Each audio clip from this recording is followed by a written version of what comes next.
கர்நாடக துணை முதல்வராக இருக்கும் டி.கே. சிவகுமாரை முதல்வராக்க வேண்டும் என்று அவரது ஆதரவு எம்எல்ஏக்கள் போர்க்கொடி தூக்கியிருப்பது காங்கிரஸ் கட்சிக்கு பெரும் நெருக்கடியை ஏற்படுத்தியுள்ளது. நாடே உற்று கவனிக்கும் கர்நாடக காங்கிரஸ் குழப்பத்தில் நடப்பது என்ன என்பதை விரிவாக பார்ப்போம்.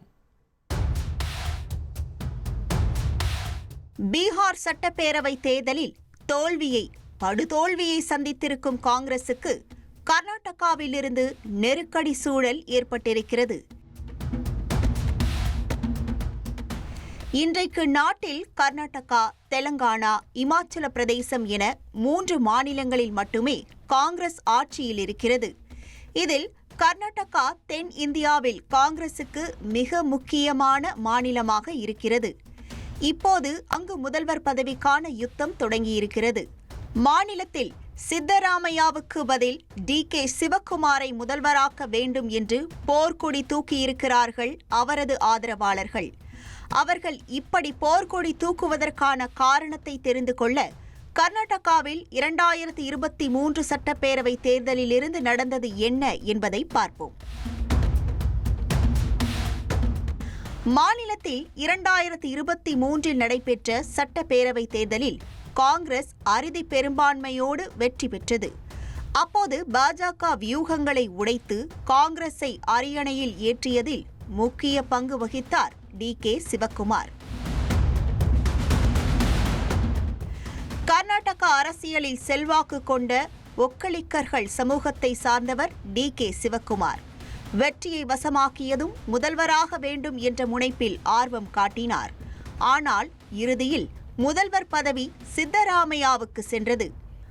குருபா சமூகத்தை சேர்ந்த சித்தராமையா மாநிலத்தில் பட்டியல் மற்றும் பழங்குடியினர், சிறுபான்மையினர், மிகவும் பிற்படுத்தப்பட்டோரது அமைப்பாக விளங்கும் அஹிந்தாவில் செல்வாக்கு கொண்டவர்.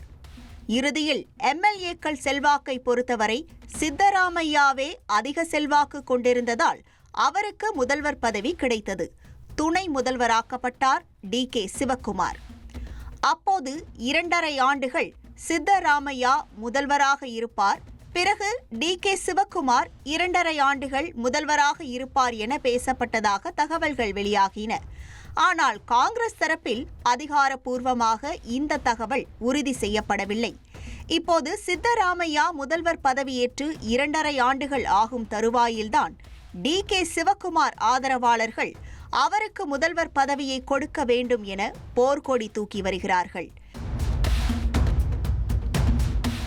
சித்தராமையாவை பொறுத்தவரையில் 5 ஆண்டுகள் முதல்வராக இருப்பேன் என்பதில் உறுதியாக இருக்கிறார்.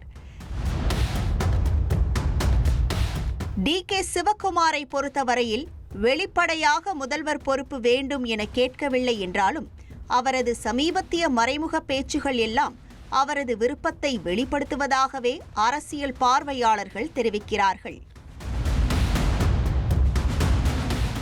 இந்திரா காந்தி பிறந்தநாள் விழாவில் பேசிய டி.கே. சிவகுமார் கர்நாடகா காங்கிரஸ் தலைவர் பதவியிலிருந்து விலகுவதாக சூசகமாக தெரிவித்தார். கட்சியில் பணியாற்றும் வாய்ப்பு மற்ற தலைவர்களுக்கு வழங்கப்பட வேண்டும் என்று டி.கே. சிவகுமார் கூறியதும் கவனம் பெற்றது. இந்த சூழலில் ஒரு குரூப் காங்கிரஸ் எம்எல்ஏக்கள் டெல்லிக்கே சென்று காங்கிரஸ் தலைவர் மல்லிகார்ஜுன கார்கேவை சந்தித்து பேசியிருக்கிறார்கள். அப்போது டி.கே. சிவகுமாரை முதல்வராக்க வேண்டும் என அவர்கள் கார்கேவிடம் வலியுறுத்தியதாக தகவல் வெளியாகியிருக்கிறது. ஆனால் எம்எல்ஏக்கள் டெல்லி சென்றது தெரியாது என கூறிய டி.கே. சிவகுமார் சித்தராமையாவுக்கு கட்சி தலைமை கொடுத்த பொறுப்பு நாங்கள் இணைந்து பணியாற்றுவோம் என சமாளித்தார். டெல்லியில் கார்கேவை சந்தித்த எம்எல்ஏக்கள் கட்சியின் வெற்றிக்காக அரும்பாடுபட்ட டி.கே. சிவகுமாருக்கு அதற்கான வெகுமதியாக முதல்வர் பதவியை கொடுக்க வேண்டும் என வலியுறுத்தியதாக தகவல் வெளியாகியிருக்கிறது. அப்போது ராகுல் காந்தி இதுகுறித்து முடிவு எடுப்பார் என்று கார்கே கூறியதாகவும், இதுகுறித்து பேச இனி யாரும் டெல்லிக்கு வர வேண்டாம் என எம்எல்ஏக்களிடம் அவர் கேட்டுக்கொண்டதாகவும் தகவல் வெளியாகியிருக்கிறது.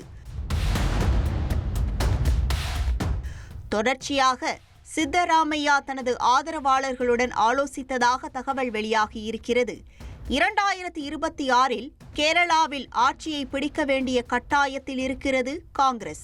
தெலங்கானா சட்டப்பேரவையில் காங்கிரஸ் வெற்றிக்கு முக்கிய பங்காற்றிய டி.கே. சிவக்குமார் கேரளாவிலும் மேஜிக்கை காட்டுவாரா என்ற கேள்வியே இருக்கிறது.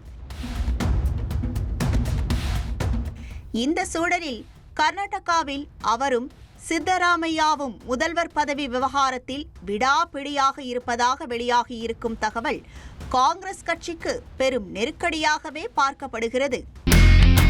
இனி செல்லும் இடமெல்லாம் செய்தி.